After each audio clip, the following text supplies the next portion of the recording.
Red alert. We are under attack. Greetings, Earth. 당신의 일주일이 똑똑해진다. 뇌를 깨우는 월요일.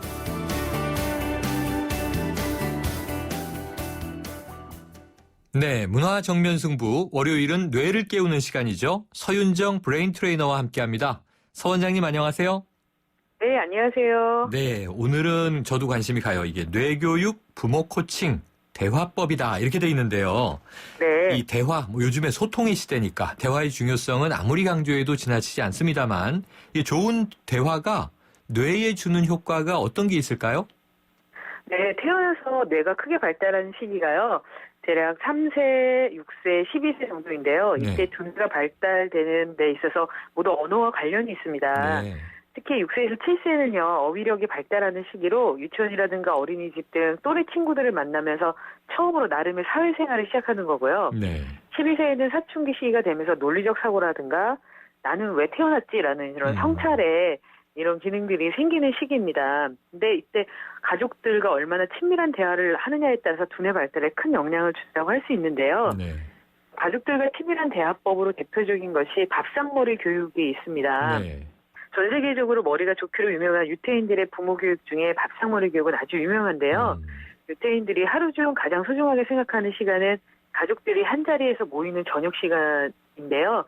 이때 칭찬과 격려를 하다 보면 인성교육도 잘 될 뿐만 아니라 몇 해 전에 저희 교육부에서도 밥상머리 교육을 강력하게 추천을 했습니다. 네. 그래서 미국 콜럼비아 대학 약물 오남용 예방센터에서 가족과 식사를 하면서 대화를 많이 하는 아이들은 그렇지 않은 아이들에 비해서 A 학점을 받을 비율이 2배나 높고 청소년 비행에 빠질 확률은 50% 감소했다는 연구 결과도 있습니다. 네, 이 밥상머리 교육 말씀하시면 이제 밥상머리에서의 대화일 텐데요.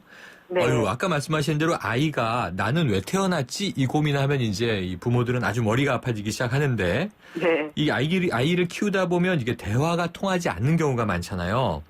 또 네. 이제 부모 입장에선 어른이긴 하지만 아이가 하는 행동이 마냥 미울 수도 있고 또 뜻대로 따라주지 않아서 속상할 때도 있고 부모도 울고 싶을 때가 있는데 이럴 때는 자신의 감정을 그대로 받아들이는 게 좋다고요? 네, 아이들은 하루에도 럭비공 같이 수십 번 변화무쌍하잖아요. 그렇죠. 그래서 혼을 내야 되는지 아니면 무작정 긍정적으로 받아주는 게 좋은 건지 많은 부모님들 헷갈리시는 경우가 많은 것 같습니다. 그래서 뇌교육 부모 코칭에서는 그냥 단순한 자유는 아닌 자율성이 필요하다라고 말을 하는데요. 자율성이란 무조건적인 자유가 아니라 함께 정하고 약속한 규칙은 따르되 규칙 안에서는 자유롭게 해주는 겁니다. 네. 그리고 또 이때 아이들의 감정과 행동을 구분해 주시면 좋은데요. 네. 감정이라고 하는 것, 즉 마음은 충분히 받아주되 행동은 규칙과 룰을 지킬 수 있도록 해주면 좋습니다. 네. 또한 아이들이 자신의 문제를 이야기할 때요. 아이가 느낄 감정에 대해서 긍정해주고 공감해줄 경우 감정은 사그라들게 돼 있습니다. 그렇군요. 마음을 누군가가 알아준다는 것에 이제 그렇게 사그라들 수 있는데요. 감정이 사라진 자리에 아이의 스스로 문제를 해결할 수 있는 사고를 가지게 돼 있어서 감정은 받아주되 아이들의 행동에 대해서는 바로 잡아주는 거 이것을 잘 균형감 있게 하는 것이 좋을 것 같습니다. 그렇군요. 하지만 이제 부모도 화가 나는데 네. 이 아이들에 대한 감정을 그대로 또 표출할 수는 없잖아요. 네. 이 아이는 어쨌든 감싸줘야 하니까. 그러면 이제 화난 부모는 이 좀 심호흡을 깊게 하거나 눈을 감고 좀 이제 마음을 비워야 되는 그런 행동이 좀 도움이 될까요? 네, 그렇습니다. 요즘 포지션 테라피라고도 해서요. 네. 화라는 게 자꾸 머리 위로 올라가는 거잖아요. 그래서 네, 그럼 화가 머리 위로 올라가서 어머니들이 말씀하시는 뚜껑 열렸다 이런 그렇죠, 상태가 그렇죠. 되기 전까지 깊은 호흡을 내쉰다든가 아니면 이제 아랫배 동양에서는 단전이라고 하는 단전 호흡을 해준다든가 아니면 극한 상황에서 항문 조이기를 하라는 것도 있습니다. 아, 그렇군요. 자, 네네. 부모님들도 마인드 컨트롤이 필요한데, 자, 이 아이들이 어쨌든 이게 산만한 아이들이 요즘 많아서 부모들이 걱정인데 집중력이 약해서 그런 거겠죠. 네. 또 어른들이 하는 말 잘 안 듣는 것 같고요. 그럴 때는 우리가 흔히 귓등으로 듣는다 이런 얘기도 이제 하는데 그럼에도 불구하고 자꾸 아이들에게는 긍정적인 말을 해주는 게 좋다고요. 아이들의 네. 뇌는 좀 그런 긍정의 말을 어떻게 받아들이는 겁니까? 네, 우선 성인의 뇌가 되기 전까지는요, 네. 상대방의 말을 주위에서 듣는 경청 능력이 떨어진다라고 생각하시는 게 좋습니다. 네. 그래서 흥미와 자극으로 아이들은 향하게 돼 있기 때문에요. 아이들을 막 방금 전까지 혼나고 아이들이 알아들었다고 하지만 다시 또 재밌는 일이 생기면 좀 전까지 혼났던 사실을 까맣게 잊는데 이거는 네. 너무나 당연한 거고 오히려 이런 게 더 건강하다고 볼 수 있습니다. 네. 그래서 이런 발달 과정을 어머니들이 조금 이해를 하시고 부모님들이 아이들에게 훈육을 하는 것은 좋지만 부정적인 감정을 실어서 이야기할 경우 스스로 존재가 부정당하는 느낌이 들게 됩니다. 그래서 그렇군요. 긍정적인 말들이 아이들의 자존감을 높여준다. 존중감을 받는다는 느낌을 가질 수 있도록 하는 거. 그게 중요한 것 같습니다. 그렇군요. 자, 이 부모의 생각과 감정을 전달할 때는 나 전달법 이렇게 이야기하면 좋다고 들었는데요. 이게 나 전달법 어떻게 얘기하는 거를 말합니까? 네, 나 전달법은 이제 부모 교육에 관심 있는 부모님들은 한 번쯤 다 들어보셨을 건데요. 네. 나 전달법은 엄마가 문제를 해결하고 싶거나 아이에게 무언가를 요구할 때 쓰는 대화법입니다. 네. 그래서 대화의 첫 시작을 나는, 엄마는 이라는 입장으로 시작해서 나 전달법이라고 하는 건데요. 네. 엄마는 지금 속상해. 왜냐하면 너가 계속 컴퓨터만 하기 때문이야. 그래서 지금 컴퓨터를 꺼지면 안 되겠니? 이런 식으로 엄마의 솔직한 감정, 이유, 그리고 결정적으로 아이가 지금 무엇을 하면 되는지를 정확하게 알아듣게 얘기해 주는 겁니다.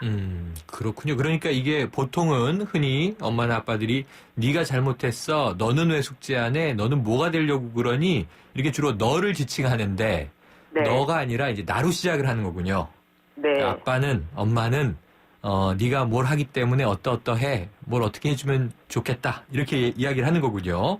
네네. 네, 그럼 아이가 하지만 이야기를 하다 보면요, 이게 앞뒤도 안 맞는 것 같고 또 이제 부모가 듣기에는 중언부언하는 것 같고 이럴 때 조금 정리정돈 안 되는 이야기가 흘러나올 때 아이의 이야기를 어떻게 들어줘야 좋습니까? 네, 그럴 땐 아이에게 너 무슨 말을 하는 거야 라고 다그치지 않고요. 네. 우선 아이들이 어떠한 이야기를 하게 되면 먼저 간단하게 엄마가 요약을 해줘도 좋습니다. 네. 그러니까 즉 저희 써머리 한다는 식으로요. 네. 아, 그래서 너가 이래서 이렇다고? 라고 물어봐주고 아이가 느꼈을 때 그때의 감정을 공감해 주는 건데요. 네. 근데 아이가 그것이 맞으면 맞다고 얘기하고 아이들이 그게 아니면 아니야 라고 다시 이야기를 하게 돼 있습니다. 그렇군요. 이런 대화에는 경청이 제일 중요한 요소인 것 같습니다. 아, 그러네요. 정리해주고 네. 경청하고. 네. 자, 오늘 이 뇌를 깨우는 월요일이요. 시작부터 함께 해주셨는데 저희 서윤정 트레이너와 함께하는 마지막 시간입니다. 자, 그동안 좋은 말씀 많이 주셨었는데요. 사람들이 뇌, 또 지금까지 알려주신 뇌체조, 여기에 대해서 어떻게 생각을 하고 생활하면 좋을까요? 정리 부탁드려요. 네. 흔히 이런 것들은 좋은 생활 습관을 갖는다 아니면 좋지 않은 생활 습관을 갖는다 이렇게 말을 하는데요. 네. 뇌체조 제가 알려드린 것들에도 좋은 것이 있다면 한 가지라도 어떤 습관을 가져서 행동 패턴을 바꾸고 그러면 분명히 건강해지시고 행복해질 수 있을 것 같습니다. 아, 그렇군요. 그동안 네. 감사했고요. 오늘 말씀도 감사합니다. 네. 지금까지 서윤정 브레인 트레이너였습니다.